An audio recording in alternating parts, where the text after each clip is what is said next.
Hello everyone, welcome to NCERT zone. अगर आपने BSPHCL का एग्ज़ाम दिया है किसी भी पोस्ट के लिए, तो आप रेगुलर बेसिस पे बीएसपीएचसीएल वेबसाइट को विज़िट कर रहे होंगे।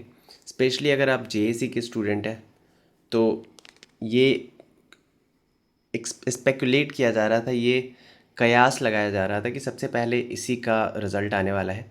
और 22 तारीख को कुछ हुआ भी कि लोगों का एक्सपेक्टेशन थोड़ा सा ज़्यादा बढ़ गया। स्कोर कार्ड रिलीज़ कर दिया गया जेएसी का। बहुत लोगों के मार्क्स बढ़े हैं, बहुत लोगों के मार्क्स घट गए हैं। तो जिनका घट गया है उनकी कुछ और राय है, जिनका बढ़ गया है उनको लग रहा है कि सब कुछ फेयर चल रहा है। ये खैर हम उनका पर्सनल व्यू है, उन्हीं पर छोड़ते हैं। फिलहाल दो नोटिफिकेशंस रिलीज़ किए गए। एक नोटिफिकेशन रिलीज़ किया गया, इंटरनल वैकेंसी जो है वो कैंसिल कर दिए गए है इससे लेकर के, और एक जो स्कोर कार्ड का लिंक था वो हटा लिया गया है।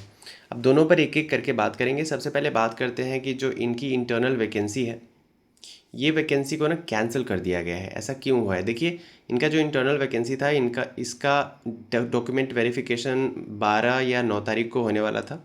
उसके बाद जस्ट एक दिन पहले, नहीं उसी दिन वेन्यू सुबह में ये नोटिफिकेशन आया कि वेन्यू चेंज कर दिया गया है।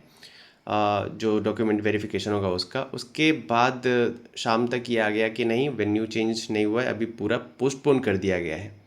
लोगों को लगा ठीक है, जब तक ये इंटरनल वैकेंसी का मामला क्लियर नहीं होता बाकी रिज़ल्ट बीएसपीएचसीएल नहीं देगा। बट आज फाइनली एक नोटिफिकेशन है जिसमें ये बोला गया कि इनका जो वैकेंसी है वो कैंसिल कर दिया गया है।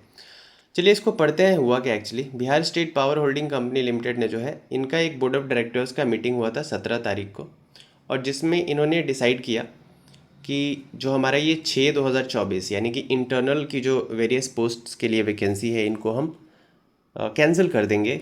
ऐसा उन्होंने शायद इसलिए किया है क्योंकि एक तो देखिए चुनाव नज़दीक है, और ऊपर से टीसीएस ने बाहरी एग्ज़ाम को कंडक्ट करवाया था। अंदर के एग्ज़ाम को, इंटरनल एग्ज़ाम को टीसीएस ने या किसी बाहरी कंपनी ने कंडक्ट नहीं करवाया था।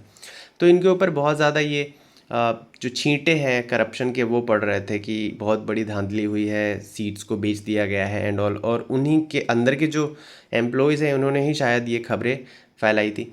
तो इसको लेकर के बोर्ड ऑफ डायरेक्टर्स की मीटिंग होती है बीएसपीएचसीएल के, और इन्होंने इस वैकेंसी को अभी फ़िलहाल के लिए निरस्त कर दिया है। क्योंकि जो भी यहाँ के कैंडिडेट्स होते हैं वो ऑफ कोर्स जो काम पहले से कर रहे हैं बीएसपीएचसीएल में, उन्होंने ही प्रमोशन के लिए वहाँ पे एग्ज़ाम दिया होगा, तो इसको हटा दिया गया है। और इसमें बोला ये गया है कि एग्ज़ाम तो होगा ही, लेकिन अभी एग्ज़ाम नहीं होगा। इसका सेकेंड एंड थर्ड अगर आप पॉइंट पढ़ते हैं तो उसमें साफ साफ बोला गया है कि एक पहले हम बाहर से कोई टीम हायर करेंगे, जैसे किसी बाहरी कंपनी को हायर करेंगे, ताकि वो पूरी तरीके से न्यूट्रलाइज होकर के इस एग्ज़ाम को कंडक्ट करवा सके और लोगों का जो भरोसा है इस कंपनी पे वो बना रहे। तो उन्होंने ये बोला जैसे एक्सटर्नल एग्ज़ाम को टीसीएस ने कंडक्ट करवाया था, सेम इसी तरीके से किसी कंपनी को, या हो सकता है टीसीएस ही इंटरनल एग्ज़ाम को ही कंडक्ट कराए, लेकिन ये बाद में होगा, अभी फ़िलहाल इसको कैंसिल कर दिया गया है। तो क्या ये कैंसिलेशन का असर ये बाकी एग्ज़ाम्स पे भी पड़ेगा क्या? जो सीसी है या फिर स्टोर असिस्टेंट है या फिर जेएसी है, इन शायद टेक्निकल पोस्ट के लिए भी जो है उन पर पड़ेगा क्या? तो नहीं, ऐसा मुझे नहीं लगता ऐसा होना चाहिए, क्योंकि ये एक तो एक्सटर्नल एग्ज़ाम था और टीसीएस ने इसको कंडक्ट करवाया है, किसी बाहरी कंपनी ने ही नहीं करवाया है। तो अगर अंदर खुद बीएसपीएचसीएल ही करवाता तो हो सकता है कि वहाँ पे भाई भतीजावाद वाली कहानी चलती, लेकिन यहाँ पे इसकी संभावना बहुत कम है। हाँ, जिनका स्कोर कम हुआ है उनके लिए थोड़ा दुख की बात है। जिनका स्कोर बढ़ा है, ठीक है, वो भी श्योर नहीं है कि पता नहीं फाइनल रिजल्ट में क्या आ जाए।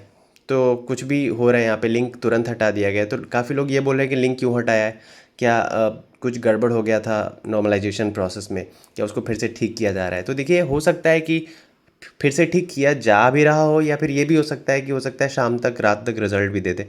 तो कुछ भी हो सकता है। और टीसीएस ने कंडक्ट करवाए तो थोड़ा हमको फेथफुल रहना पड़ेगा इनको लेकर के। देखिए, वैकेंसीज़ में घोटाले धांधली तो हर जगह की बातें होती है, लेकिन हम पूरी तरीके से नेगेटिव अप्रोच लेकर के भी नहीं चल सकते हैं। तो फिलहाल एक होप बना के रखिए। अगर सब लोगों के मार्क्स कम हुए तो ऑफ कोर्स जो आपका कट ऑफ होने वाला है वो भी उसी हिसाब से कम ही जाएगा। ऐसा नहीं है कि लोगों के स्कोर कम हो जा रहे हैं और कट ऑफ बहुत आसमान छू जाएगा, तो ऐसा बिल्कुल नहीं होने वाला है। फिलहाल अगर आप जेएसी के कैंडिडेट हैं और इस वीडियो को देख रहे हैं, तो आप बताइएगा कि आपका कौन से दिन कौन से शिफ्ट में एग्ज़ाम था और आपका मार्क्स रॉ कितना था, और फिर नॉर्मलाइज्ड स्कोर आपका कितना है। उम्मीद करते हैं कि रिज़ल्ट बहुत जल्दी आएगा और दोबारा आपसे मुलाकात होगी। तब तक पढ़ते रहिए, खुश रहिए और थोड़ा टेंशन कम लीजिए। Thank you.